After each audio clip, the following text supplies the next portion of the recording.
اب جیسے حجاب ہے، بعض اوقات ہم کر لیتے ہیں لیکن ہاف آف کرتے ہیں، پورا نہیں کرتے. مثلا قرآن مجید میں اگر بہت ڈیٹیلز میں آپ نہ بھی جائیں تو قرآن مجید میں جو حجاب کا حکم ہے، مثلا سورۃ نور ہے تو اس میں کیا آتا ہے؟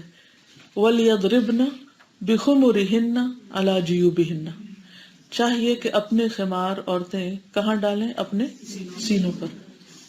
اس آیت کے ترجمے میں کوئی مشکل ہے، لیکن پھر کیا وجہ ہوتی ہے کہ ہمارے خمار اسکارف ہمارے سینے پہ نہیں ہوتے، اس سے اوپر اٹھے ہوئے ہوتے اور سینے کی ساری شیپ نظر آ رہی ہوتی؟ ہم اس آیت کو کیوں نہیں ایکسپٹ کرتے؟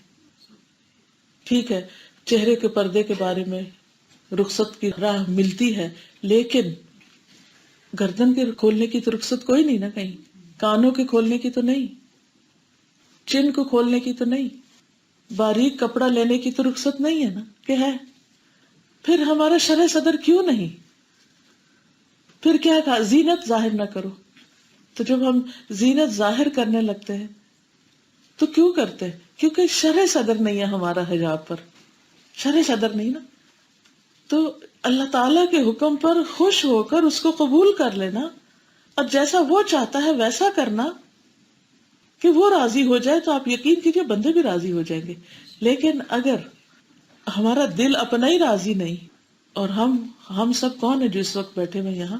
ہم سب دین کے نمائندے ہیں نا. ہم ایک ایسی جگہ پر رہتے ہیں جہاں ہمارے آس پاس نان مسلم ہیں. وہ اکثر پھر کوشچنس کرتے ہیں کہ کیا وجہ ہے کچھ لیڈیز تو ایسے پہنتی ہیں اور کچھ ایسے پہنتی ہیں اور کچھ پہنتی نہیں ہیں، اور یہ پھر وہ کس کو اسلام سمجھیں گے؟ تو ہم رول ماڈلز بھی ہیں نا، ہم دوسروں کے لیے ایک نمونہ ہیں. بہت سے لوگ قرآن پاک کی آیات اور تفسیر پڑھ کے نہیں کام کرتے، وہ ہمیں دیکھ کے ہی کر لیتے ہیں. تو جب ہمیں دیکھ کے وہ ادھورا اسلام لیں گے تو پھر کیا ہوگا؟ وہ ادھورا ہی ان کی زندگیوں میں جائے گا اور ان سب کا بھی وزر ہم پر آ جائے گا.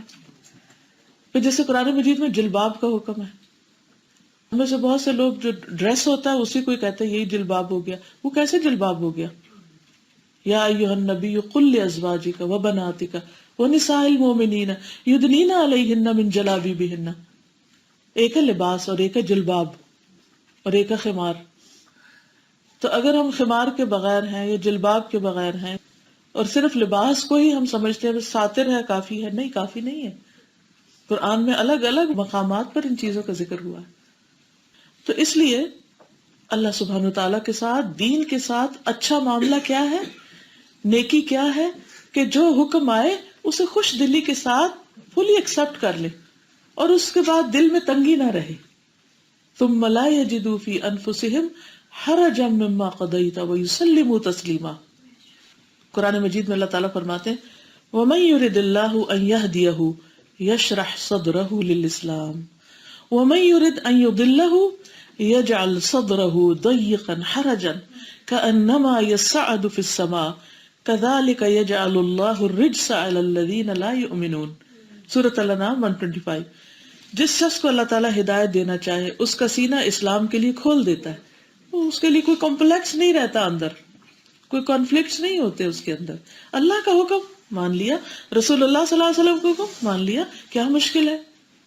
کوئی مشکل نہیں. اور جس کو گمراہی پر ہی رکھنے کا ارادہ فرماتا ہے اس کا سینہ شدید گھٹن کے ساتھ تنگ کر دیتا ہے، گویا کہ وہ بڑی دقت سے بلندی کی طرف چڑھ رہا ہو، پہاڑ چڑھ رہا ہو. اس کے لیے دین پر عمل کرنا ایسا ہے جیسے پہاڑ پہ چڑھنا. اسی طرح اللہ تعالیٰ ان لوگوں پر عذاب واقع فرماتا ہے جو ایمان نہیں لاتے.